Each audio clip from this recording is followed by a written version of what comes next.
Committee on Homeland Security will come to order. The Chair may declare committee in recess at any point. I would also like to welcome the newest member of the committee, Mr. Matt Van Epps. Happy to have you here. You all can sit down for now, please. Purpose of today's hearing is to better understand the worldwide threats facing us today. Under the rules of the House, the chairman is responsible for maintaining order and preserving decorum in the committee room. I expect audience members to be respectful of witnesses, members, and the public. The issues we are debating are important ones that members feel deeply about. While vigorous disagreement is part of the legislative process, members are reminded that we must adhere to established standards of decorum in debate. It is a violation of House rules and the rules of this committee to engage in personalities regarding other members or to question the motives of a colleague. It is also a clear violation of the rules of the House to make statements that might be personally offensive to the President or the Vice President of the United States. Remarks of that type are not permitted by the rules and are not in keeping with the best traditions of our committee. The Chair will enforce these rules of decorum at all times and urge all members to be mindful of their remarks. I now recognize myself for an opening statement. Good morning. Welcome to the Committee on Homeland Security's annual hearing on worldwide threats. Our witnesses today are Homeland Security Secretary Kristi Noem, National Counterterrorism Center Director Joe Kent, and Federal Bureau of Investigation Operations Director Michael Glasheen.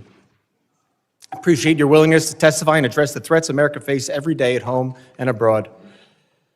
I want to recognize that this is an annual hearing on the the committee expects to hold in September 2026, surrounding the 25th anniversary of September 11th terrorist attacks.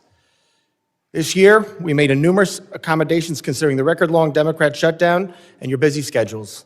But we expect 2026 to include the Homeland Security Secretary, the NCTC Director, and as in the past, the Director of the FBI. The Department of Homeland Security and this committee were created following the attacks on September 11th and bestowed with the responsibility to secure the homeland from threats and keep Americans safe. The work your agencies do each day furthers that mission, and this committee will always be a strong partner in those efforts. I want to commend all three of you. The border is secure, the flow of drugs is slowing, and violent criminals are being taken off the streets. America is once again a symbol of global strength. However, I'm sure you'll agree it is not time to take a break. It is time for action. We cannot succeed in our collective Homeland Security mission without working together, collaborating, and striving for better. The threats we face are persistent and ever-changing. The days of strictly kinetic strikes are over. The battlefield is not the same as it was on the Western Front in 1914, nor the Pacific Theater in 1941, and not even the Middle East in 2000s. In 2025, we fight our adversaries in cyberspace, we counter radicalization on the internet and in chat rooms, we resist communist China propaganda, we prepare for newfound biological threats, and we combat the flow of transnational criminals across our borders. This is why this hearing is so important. Congress must hear from the executive. Oversight is not unfair, and asking questions is not unwarranted. We must ensure the people's representatives are informed. In less than 1 year, the Trump administration has delivered historic results in securing our borders and dismantling transnational criminal networks. The commitment to restoring and maintaining a state of law and order has resulted in illegal border crossings falling to their lowest level in decades. Compared to last year, nationwide border encounters have plummeted nearly 80%. This is a testament to the administration's enforcement of law and deterrence of further uncontrolled illegal immigration. More and more, both nation-state and rogue actors are turning to cyberspace to conduct nefarious operations against the United States and its interests. Just a few weeks ago, we saw the first mainly autonomous artificial intelligence conducted cyber attack. The AI threat is no longer something out of faraway science fiction movie. Technology improves every day, and so does our adversaries' understanding of how to use it. We must be prepared. We must work together with our state and local partners, as well as the private sector, to share information to better identify and mitigate attacks. We must remain vigilant in the face of threats posed by Russia, China, and Iran. And we must harden critical infrastructure. The United States is entering an unprecedented period of hosting major international events, including 2026 FIFA World Cup, the 2028 Olympic and Paralympic Games in Los Angeles, and nationwide celebrations marking the nation's 250th anniversary. These mass gatherings will test the nation's ability to secure large crowds, safeguard foreign delegations, and maintain operational continuity amid evolving threats from nation-state adversaries, foreign terrorist groups, transnational criminal organizations, and lone actors. Trump administration is employing a whole-of-government approach to ensure these events are safe and secure. However, host cities and law enforcement shouldn't shoulder significant burdens in planning and resourcing. Persistent challenges include coordination shortfalls, intelligence sharing gaps, and jurisdictional limitations, particularly at ancillary venues such as athlete housing, training facilities, hotels, and fan zones. All of this is on the backdrop of the upcoming 25th anniversary of the horrific terrorist attacks of September 11th that took the lives of thousands across New York, D.C., and Pennsylvania. It is why I sought this chairmanship and what guides me every day in this work. We all share the same goal: keep Americans safe, regardless of the threat. I look forward to the witness's testimony today, and I hope we can work together to ensure we achieve this common goal. I now recognize the ranking member, the gentleman from Mississippi, Mr. Thompson, for his opening statement. Thank you very much, Mr. Chairman. And before I start, let me welcome Mr. Van Epps to the committee. Mr. Chairman, thank you for getting the Secretary of Homeland Security and National Counterterrorism Center Director here today. Your predecessor couldn't seem to get that done, and I appreciate your commitment to holding this hearing. Each day, we've had more examples of Republicans abdicating their constitutional oversight responsibilities. Fortunately, unlike other chairs in this body, it appears that if you are serious about this committee work being done, and I compliment you for that. As I look at the witnesses table, though, I can't help but notice that FBI Director Kash Patel isn't here with Secretary Noem and Director Kent. I'd also say that we have just been provided Secretary Noem's testimony. I've been on the committee since its inception, and I've never had the rules violated where we couldn't get testimony so members of the committee could look at it until today. Today's hearing is supposed to be one of the most important exercises of this committee's oversight jurisdiction.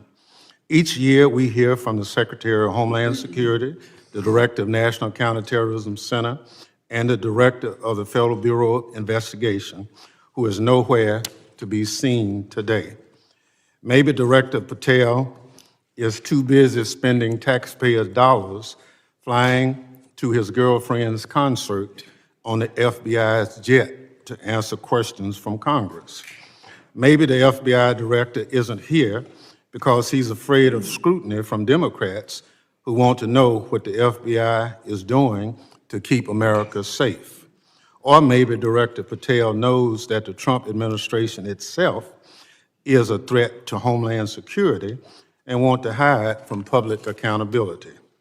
On the other hand, Director Kent is here, which is good because we have questions for him about NCTC's work, as well as his comments about the January 6th insurrectionists he called, and I quote, political prisoners, unquote, who deserve to be pardoned. Some of the people he defended, however, are back in jail for crimes like plotting to murder FBI agents and possession of child pornography. It's scary that these unserious people are in charge of keeping America safe from terrorism. But what's even scarier is that they work for an unserious and unhinged president who spends most of the days designing monuments to himself and finding new ways to hide the Epstein files. All of this puts America and its lives, people who live here, at risk every day. Now, Secretary Noem, everyone knows you love the spotlight. We've seen your commercials, but what you haven't provided to the committee, despite our many requests, are the questionable contracts that you've awarded to your friends to film you on the 2028 campaign trail. Unfortunately, this is nothing new. In their one big ugly bill, congressional Republicans gave you a blank check Secretary Noem, and you have wasted no time spending it on yourself. Instead of deploying Homeland Security grants to protect churches and synagogues from terrorism, you handed your friends a $220 million contract so they could follow you around the country with a camera. Instead of fully funding the DHS agency that protects our hospitals, schools, and electrical systems from cyber attacks, you spent $200 million to buy yourself new private jets. And instead of paying your way like the rest of us, you're living rent-free in a taxpayer-owned property that is supposed to be reserved for military leaders. Every penny that you spend on yourself represents the blood, sweat, and tears of hardworking Americans who expect their tax dollars to be spent on Homeland Security, not promoting you and your interests. Apparently, you haven't noticed that regular people are suffering under President Trump's affordability crisis. Or maybe you, like him, thinks it's a hoax and just don't care. Either way, such corrupt behavior hurts Homeland Security. But it's not just the corrupt behavior, Secretary Noem, that hurts Homeland Security. It's also your blatant disregard for the law. You cut programs and withheld congressionally appropriated money to prevent terrorist attacks and prepare for natural disaster. You eviscerated the Office of Civil Rights and Civil Liberties, which was supposed to keep DHS from violating Americans' constitutional rights. Within your own department, you illegally fired employees and retaliated against whistleblowers who reported wrongdoings at DHS. And during a shutdown, when frontline employees were working without a paycheck, your press shop never stopped using its social media accounts to push out racist and xenophobic posts. Throughout your tenure, you've diverted resources from critical Homeland Security agencies and programs to carry out an extreme immigration agenda. You illegally ordered people deported to El Salvador, despite a federal court order and Department of Justice counsel instructing you to not do so. You illegally ignored a federal court order and shipped people off to South Sudan without due process. You are illegally blocking members of Congress from conducting oversight of ICE detention facilities, even though federal law demands that we have access. In the process of carrying out this extreme agenda, at your direction, DHS has terrorized, beaten, and detained hundreds, if not thousands, of American citizens. At your direction, DHS has illegally detained and deported American citizens, including U.S. citizen children with cancer. At your direction, DHS has illegally gassed, pepper sprayed, and put their knees on the necks of Americans, including military veterans and clergy. At your direction, DHS has illegally tackled, beat up, and humiliated United States citizens, including senior citizens. At your direction, DHS has illegally tased, maced, punched, and even shot Americans. Black and brown Americans, in particular, have been racially profiled, detained, and locked up, and sometimes with tragic consequences. It's just one awful incident. A pregnant U.S. citizen was reportedly thrown to the ground, kicked, and left in handcuffs for hours after immigration officers did not believe that she was an American. She later lost a baby.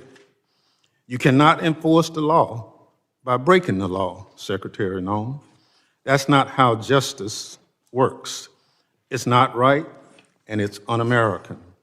And when Congress tries to carry out its constitutional oversight responsibilities, to question you about your department actions, you hide, often with the help of congressional Republicans. Never in the history of the committee has a Secretary of Homeland Security hidden from congressional oversight like you and your department have, Secretary Noem.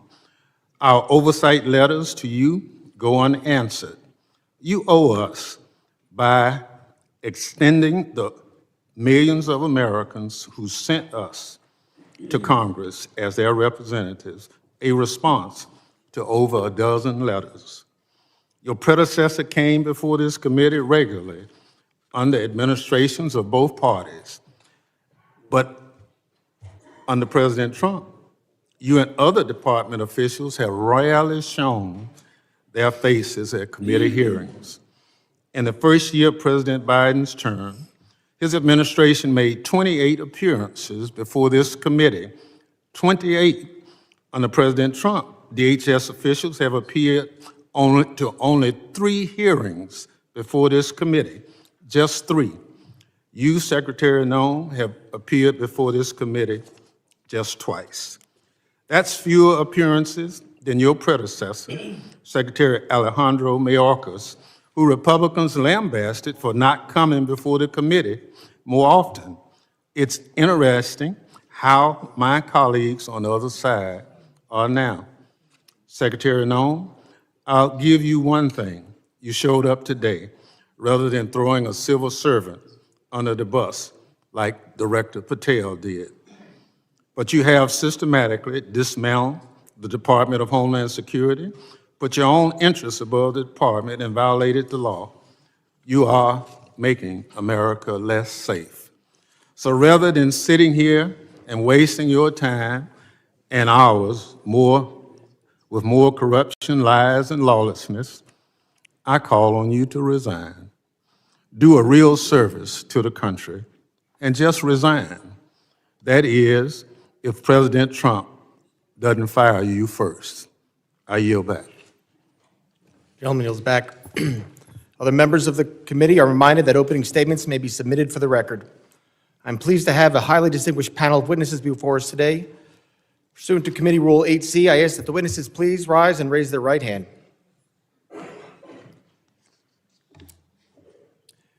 Do you solemnly swear that testimony you will give before the Committee on Homeland Security of the United States House of Representatives will be the truth, the whole truth, and nothing but the truth, so help you God? Thank you. Please be seated. Let the record reflect that the witnesses have all answered in the affirmative. I would like to now formally introduce our witnesses. First is Ms. Kristi Noem. She is the Secretary of the Department of Homeland Security. Secretary Noem previously served as Governor of South Dakota and was a member of this distinguished House. Second is Mr. Joe Kent. He currently serves as the Director of National Counterterrorism Center with Office of Director of National Intelligence. Mr. Kent served in the U.S. Army, completing 11 combat tours and a stint with the Central Intelligence Agency. Third is Mr. Michael Glasheen. He is Operations Director for the National Security Branch of the Federal Bureau of Investigation. Mr. Glasheen has served in national security for more than 2 decades, including as Director of FBI's Terrorist Screening Center and Assistant Director to the National Security Branch. Prior to joining the Bureau, Mr. Glasheen served in the U.S. Marine Corps. I thank all the witnesses for being here today. I now recognize Secretary Noem for 5 minutes to summarize her opening statement. Thank you, Mr. Chairman, and thank you, Ranking Member, for holding this hearing today and inviting me to be a part of it. I'm looking forward to discussing the worldwide threats that this country faces and the work that President Trump and his administration does each and every day to make America safe again. I'm very privileged and honored today to have my family with me. I'd like to introduce them to you. Disruptions of congressional business is a violation of law, is a criminal offense under federal law. Audience members are advised to take their seats and maintain order. The chairman may now ask Capitol Police to remove and arrest the persons creating the disturbance.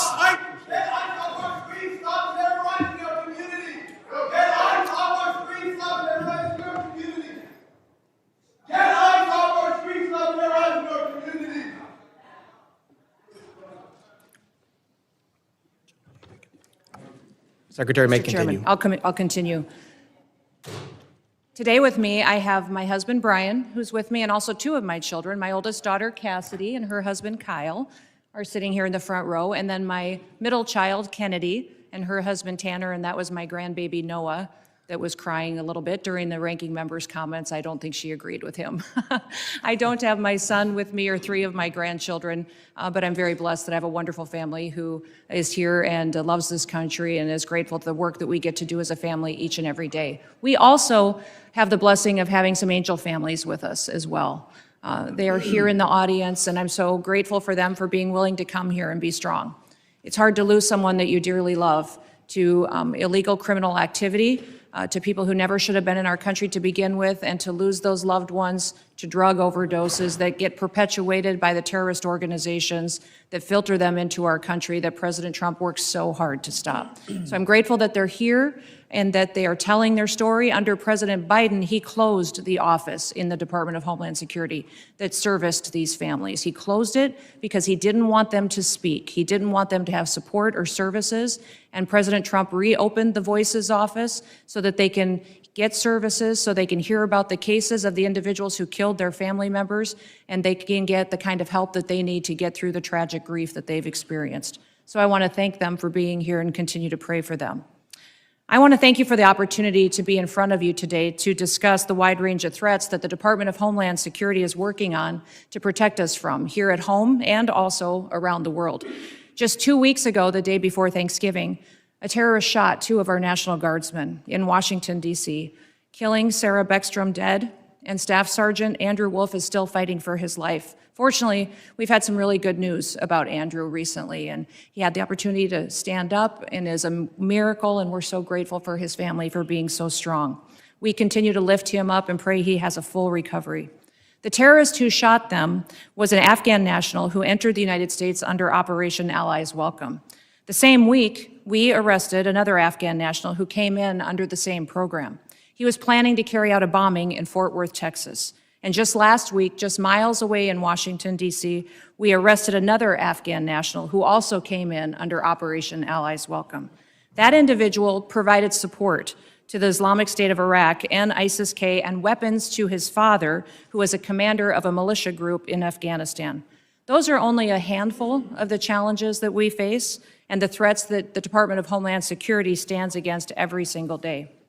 Under President Trump's leadership, DHS is securing our borders, we're restoring the rule of law, and we're protecting the homeland.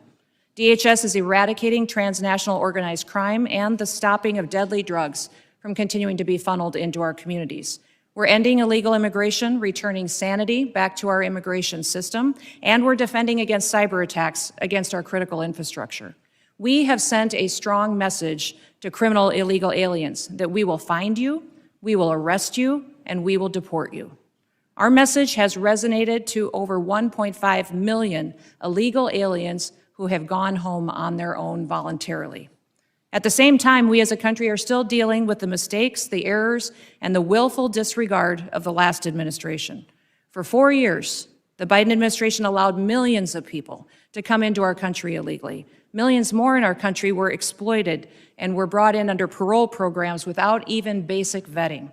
As a result, we've seen terrorist attacks and heinous crimes committed against American children and families by criminal illegal aliens and violent perpetuators who should have never been allowed into this country in the first place.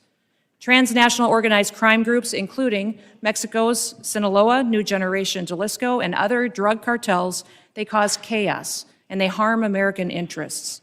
Our critical infrastructure faces a perilous landscape, largely driven by the impact of cyber attacks from bad actors and cyber criminals. American citizens are increasingly under threat from assassination attempts, intimidation tactics, and violence perpetuated by our adversaries, radical Islamic extremists and domestic extremists. These bad actors seek to undermine our public trust. They instill fear in Americans. They destabilize the institutions that safeguard our national security. The United States is preparing to host several major public events in 2026. Most notably the FIFA World Cup and the celebration of the 250th anniversary of our Declaration of Independence. These large-scale events will be potential targets for a range of bad actors, and they come with an increased level of risk. DHS is using every tool and authority we have to ensure the safety of U.S. citizens and our visitors can enjoy next year's events. Radicalized domestic violent extremists and lone actors are a concern, and intentional targeting and murderous attacks on ICE agents in Texas, parishioners in Michigan, and 2 National Guardsmen here in Washington, D.C. are just some of the acts and the despicable examples that unfortunately are becoming too common. These threats underscore a clear need for security strategies that counter both large-scale and individualized attacks. We will remain alert in our mission to protect this country. We will protect our citizens. And as we enter into a historic year, America will be on the world stage. Our economy faces challenges from anti-competitive and illicit foreign economic practices that hurt the prosperity of all Americans. Those include economic espionage, intellectual property theft, and customs fraud. Illicit front companies often abuse the visa system to acquire sensitive U.S. equipment, information, and technology. Economic security is national security because a country that cannot feed itself, can't fuel itself, and cannot provide for itself cannot possibly defend itself. Under President Trump's leadership, we will continue to protect American interests and bolster American economic power and technological innovation to further growth and prosperity. The American people depend on the Department of Homeland Security to remain vigilant, agile, and responsive. We will never yield, we will never waver, and we will never back down. Thank you for the privilege to be with you today, Mr. Chairman, and I look forward to your continued support of the work that we do. I yield back. Thank you, Secretary Noem. I now recognize Director Kent for 5 minutes to summarize his opening statement. Thank you very much, Mr. Chairman, ranking members, and all the members of the House. I appreciate the opportunity to appear before you and discuss the threats posed to our nation. Despite the progress that we've made so far in the Trump administration, the threat posed by terrorists of all brands remains very high right now. We've made significant progress under President Trump's leadership. We have the jihadis of ISIS and al-Qaeda on the run in Iraq and Syria, thanks to the decisive action and the strikes that we've taken there recently since President Trump took office in January. However, we have a persistent threat from the individuals that were allowed into this country by the previous administration. The number one threat that we have right now, in my view, is the fact that we don't know who came into our country in the last 4 years of Biden's open borders. What we have identified is alarming, and I want to share that with you today. We just recently put out a warning of the heightened risk of terrorist attacks posed to the homeland by terrorists pretty much of all stripes, but in particular from ISIS and from al-Qaeda. NCTC has been crunching the numbers and going through the sheer volume of known and suspected terrorists that are in the country that came in under the Biden administration.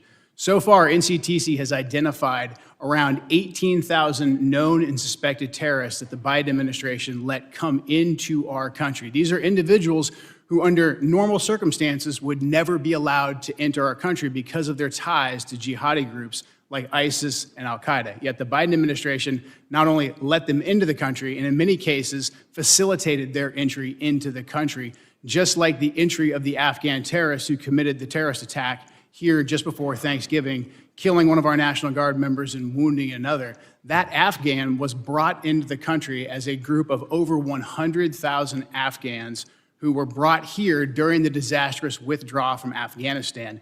These individuals, despite what has been reported, were not vetted properly to come into the United States. The individual terrorist who committed the attack in D.C., he was vetted to serve as a soldier in Afghanistan. The Biden administration essentially used his tactical level vetting as a ruse to bring him here and to bring him into our communities, and we've seen the tragic results of that.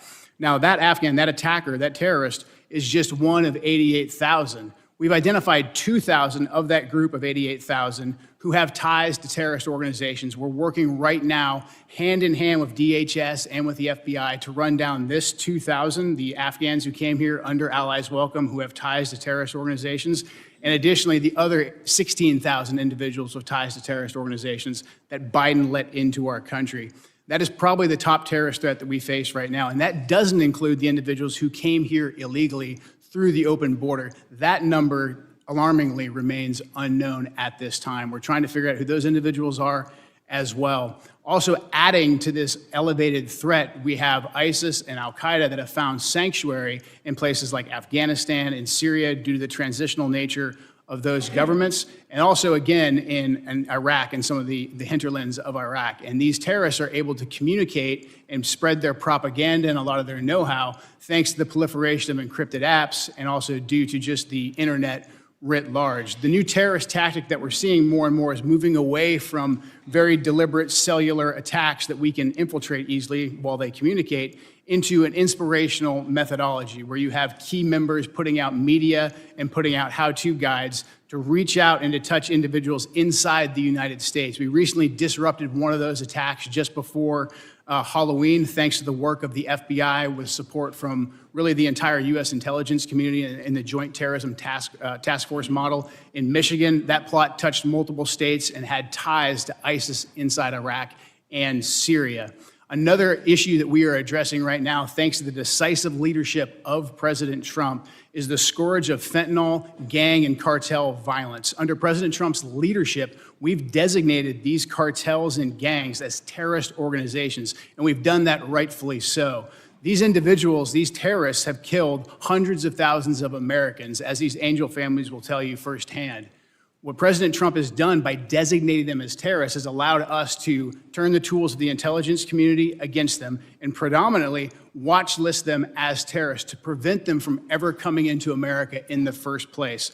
To date, we've added about 35,000 of these narco-terrorists to our terrorist watch list, and we've stopped just around 6,000 of these terrorists from ever entering our country, from setting foot inside of America so they can no longer kill Americans with impunity. These are just some of the issues that we're covering 24/7, 365 at the National Counterterrorism Center, and I look forward to discussing more with you all today. Thank you. Thank you, Director Kent. And now recognize Director Glasheen for 5 minutes to summarize his opening statement. Good morning, Chairman Garbarino, Ranking Member Thompson, and members of the committee. I'm Operations Director Michael Glasheen. I oversee the FBI's National Security Divisions. I am honored to be here with you, representing the people of the United States, the FBI, who tackle the complex and grave threats we face with perseverance, professionalism, and integrity. Our nation faces serious and evolving threats ranging from international terrorists to hostile foreign intelligence operatives, from sophisticated cyber attacks to internet-facilitated sexual exploitation of children, from violent gangs and criminal organizations to public corruption and corporate fraud. Keeping pace with these threats is a significant challenge. Our adversaries take advantage of the internet, social media, and emerging technologies like artificial intelligence to influence the American people, facilitate illegal activities, and recruit followers. Even as 2026 marks the 25th anniversary of the 9/11 attacks, terrorism remains a persistent but evolving threat. Over the past several years, the FBI has identified a particularly concerning uptick in the radicalization of young people. Radicalization of domestic terrorists most often occurs online. Social media and encryption have increased the speed and accessibility of the violent extremist content. International terrorists continue to pose one of the greatest, most immediate threats to the homeland. Some international terrorists and people located and radicalized to violence primarily inside the United States who are not receiving individualized direction from foreign terrorist organizations or FTOs, but are inspired to commit violence by FTOs such as ISIS and Al-Qaeda. Iran continues to plot attacks against former government officials in retaliation for the January 2020 death of Islamic Revolutionary Guard Corps, or IRGC, Commander Qasem Soleimani. Iran also continues to provide support to its proxies and terrorist organizations throughout the world, such as Lebanese Hezbollah. China, Russia, Iran, North Korea, and criminal ransomware continue to be the top cyber threats facing the United States.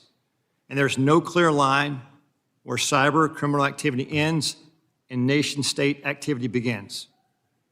Critical infrastructure remains a highly attractive target for cyber criminals and nation-state actors due to the potential to cause widespread disruption, financial damage, and risk to our national security.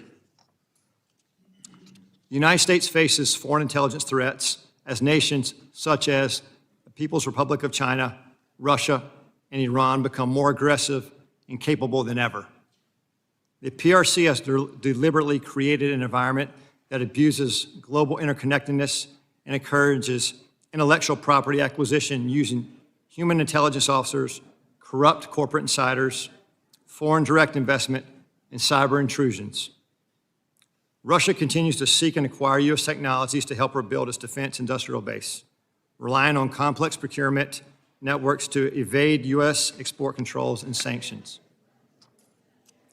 The United States faces many criminal threats, including violent crime, financial and healthcare fraud, transnational and regional organized criminal enterprises, crimes against children, and human trafficking, violent threats against public election officials, personnel, and public corruption.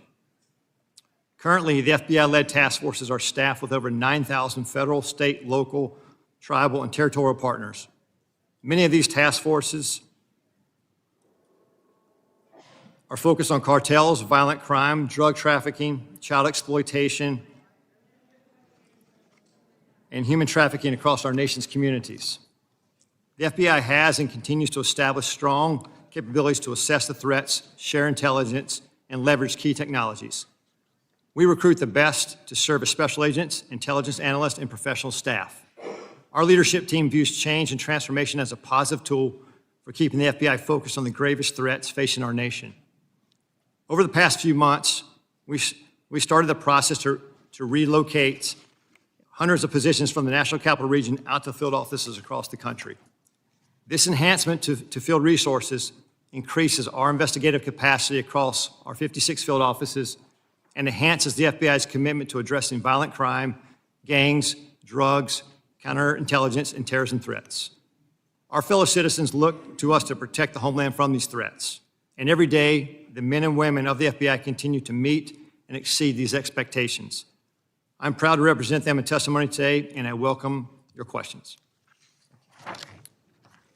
Thank you, Director Glasheen. My understanding is a witness may have to leave early today. While I want to be clear, the committee did not agree to a hard stop. All witnesses are here voluntarily and are free to go. If a witness does leave, the hearing will continue with the remaining witnesses. Members will be recognized by order of seniority for their 5 minutes of question. We want to get through as many members as possible, so even though I have been lenient before with the 5 minutes, I'm directing members and witnesses that we're going to strictly enforce the 5-minute rule today. I now recognize myself for 5 minutes of questions. Secretary Noem, I appreciate you being here today, and you've been on the job less than a year, and this is the second time appearing before the committee, which I think is the norm, and I do really appreciate you being here. And I know you have a very important job to do. You oversee a lot of different sub-agencies, so I know you can't always be here in person. And with that, as a committee, we still want to work with the administration and conduct our oversight. So I'm asking you if you can commit to making sure that in the future, if we want to have a hearing, you'll be able to supply maybe a